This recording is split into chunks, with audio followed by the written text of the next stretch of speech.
New poll predicts SNP victory.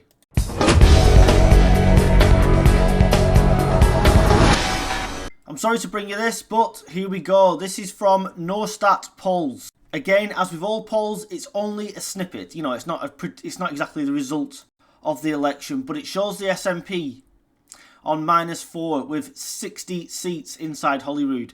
Labour on just 20. The Conservatives on 17. Reform doing alright, getting 12 seats, but they need to get more. The Lib Dems getting 12 seats and the Greens on 8. So of course that would leave the SNP in a minority administration once again, having to do a deal with either Reform, which is extremely unlikely, or do a deal with the Lib Dems. If the Greens only managed 8 seats, then they wouldn't have enough seats to prop up a minority administration.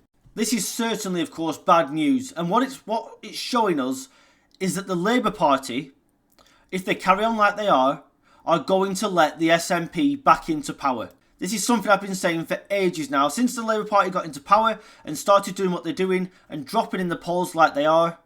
All that does in Scotland is benefit the SNP no end. The SNP will end up winning the Holyrood elections by default, just like Starmer won the Westminster elections by default. Doesn't matter what Sarwar says, it doesn't matter how many Westminster policies he manages to say, oh well, I won't do that, I'll do this in Scotland differently. Douglas Ross could never do well because he was seen as Boris's man and people didn't like that.